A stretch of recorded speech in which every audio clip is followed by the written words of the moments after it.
بسم اللہ الرحمن الرحیم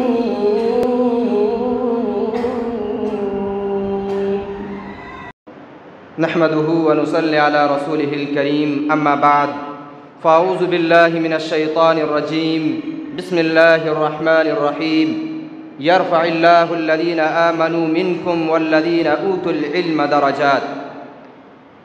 معزز و موقر حکم صاحبان، لائق قدر اساتذہ کرام اور میرے دینی و ملی بھائیوں، آج کی اس ماہانہ انجمن میں میرا موضوع خطابت ہے علماء کا مقام و مرتبہ۔ میرے بھائیوں، علماء اس دنیا کے لیے ایک عظیم نعمت ہے، ایک عظیم ہستی اور ہمارے لیے ایک عظیم سرمایہ ہے، اس لیے کہ ان کے اندر وہ صلاحیت، وہ سمجھنے سمجھانے کی صلاحیت، وہ پڑھنے پڑھانے کی صلاحیت موجود ہے جو کہ جاہلوں کے اندر نہیں ہے۔ علماء اس بات کو اچھی طرح سے جانتے ہیں کہ اس دنیا کے اندر کون کون سا کام حلال ہے اور کون کون سا کام حرام ہے۔ یہی وجہ ہے کہ اللہ رب العالمین نے قرآن مجید کے اندر علماء کے مقام کو بلند کرتے ہوئے فرمایا، یرفع اللہ الذین آمنوا منکم والذین اوتوا العلم درجات۔ تم میں سے جو ایمان رکھنے والے ہیں اور جن کو علم بخشا گیا ہے، اللہ رب العالمین ان کو بلند درجہ عطا فرمائے گا۔ نیز نبی کریم صلی اللہ علیہ وسلم فرماتے ہیں، العلماء ورثۃ الانبیاء، یہ علماء انبیاء کے وارث ہیں۔ میرے بھائیوں، قرآن و حدیث میں علماء کے مقام کو اتنا بلند کرنے کے باوجود آج ہمارے علماء کو ان کے مقام سے کوسوں دور کر دیا گیا ہے۔ آج حکومت و خلافت، سرداری علماء کے بجائے جاہلوں کو سونپ دیا گیا ہے۔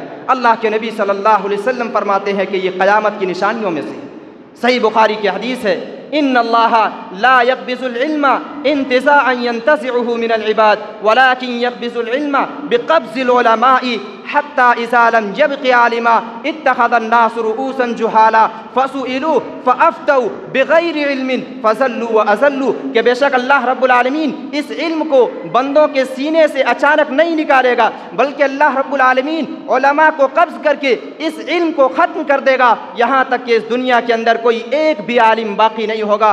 تو لوگ جاہلوں کو اپنا سردار بنا لیں گے، چنانچہ اس سے فتویٰ پوچھا جائے گا تو وہ فتویٰ بھی دیں گے بغیر علم، بغیر علم کے وہ غلط سلط فتویٰ دیں گے۔ نتیجہ یہ ہوگا کہ وہ فضلوا واضلوا، وہ خود گمراہ ہوں گے اور دوسروں کو بھی گمراہ کریں گے۔ میرے بھائیوں، پتہ یہ چلا کہ عالم کو چھوڑ کر جاہلوں کو سردار بنا دینا یہ قیامت کی نشانی ہے، یہ بربادی قریب ہونے کی نشانی ہے۔ آئیے ذرا ہم اپنی سوسائٹی کا جائزہ لیتے ہیں۔ آج علماء کے تعلق سے ہمارا کیا نظریہ ہے؟ ہمارا نظریہ ہے کہ عالم سے کوئی غلطی نہیں ہونی چاہیے، ہمارا نظریہ ہے کہ عالم فرشتے کی شکل میں ہونا چاہیے۔ نہیں میرے بھائیوں، انسان کو عالم بنایا گیا ہے تو ان کے ساتھ انسان کی خطائیں بھی ہوں گی، انسان کی لغزشیں بھی ہوں گی، ان کے ساتھ انسان کی کمزوریاں بھی ہوں گی۔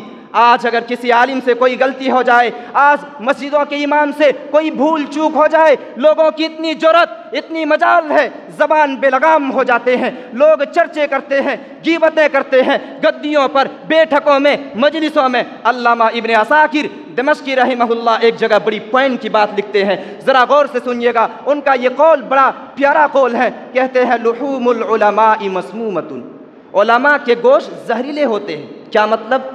آئیے ہم اس کو قرآن کے ذریعے سمجھتے ہیں۔ قرآن کیا کہتا ہے؟ جب ہم اپنے کسی بھائی کی غیبت کرتے ہیں تو گویا ہم اپنے مردے بھائی کا گوشت کھا رہے ہوتے ہیں۔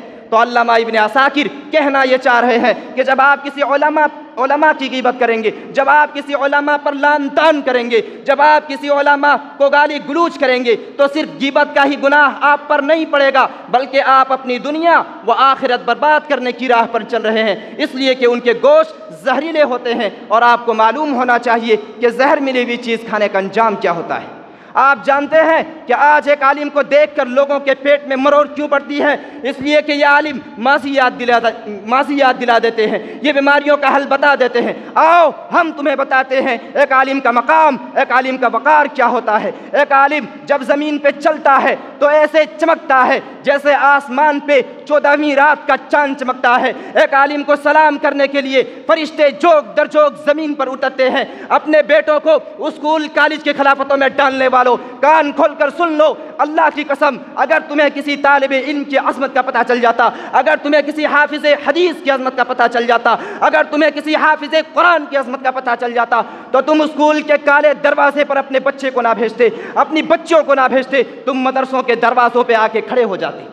ذرا یاد کریں صحابہ کرام کو، ذرا یاد کریں تابعین و تبع تابعین کو، ذرا یاد کریں ہمارے اسلاف کو کہ کس قدر ان کے اندر علم حاصل کرنے کا وہ ذوق و شوق، وہ ولولہ، وہ پیشن اور وہ جذبہ تھا کہ وہ ایک ایک حدیث کے لیے ہزاروں سینکڑوں میل کا سفر کیا کرتے تھے، مہینہ مہینہ بھر سفر کیا کرتے تھے۔ آخر کیوں؟ ان کو پتا تھا یہ علم زندہ ہے تو دین زندہ ہے، جب یہ علم مٹ جائے گا تو دین بھی مٹ جائے گا، اور جب دین مٹ جائے گا تو اللہ اس روئے زمین کو ہلاک و برباد کر دے گا، اسے تباہ کر دے گا۔ اس دنیا کو قائم رکھنے والی چیز صرف اور صرف علم ہے، قرآن کا علم ہے، سنت کا علم ہے، حدیث کا علم ہے، فقہ کا علم ہے۔ ان علوم کی برکت ہے روزی اتر رہی ہے، ان علوم کی برکت ہے چاند چاندنی دے رہا ہے، ان علوم کی برکت ہے سورج میں تپش ہے، ان علوم کی برکت ہے بارش برس رہی ہے، ان علوم کی برکت ہے زمین سے غلہ نکل رہا ہے۔ اللہ کی قسم جب علماء ختم ہو جائیں گے تو اللہ آسمان سے بارش نہیں برسائے گا اور زمین پہ رہنے والے کو کتے سور کی شکل میں تبدیل کر دے گا، اس لیے کہ زنا عام ہوگا، گانے بجانے عام ہوں گے، چوریاں عام ہوں گی۔ دنیا والوں تم ان علماء کو ختم نہیں کر سکو گے انشاءاللہ، اس لیے کہ اگر ان کا خاتمہ ہو جائے تو پھر تمہارا بھی وجود سرے سے ختم ہو جائے گا۔ میرے بھائیوں کہنے کا مطلب یہ ہے کہ علماء کی موجودگی کو غنیمت جانیں، ان کی قدر کریں، ان کی عزت و احترام کریں۔ آخر میں اللہ رب العالمین سے دعا ہے کہ بار الہ تو ہم تمام مسلمانوں کو اپنے علماء کی قدر کرنے اور خصوصاً ہم طلباء کو اپنے اساتذہ کی قدر کرنے کی توفیق عطا فرما، آمین۔ وآخر دعوانا ان الحمد للہ رب العالمین، والسلام علیکم۔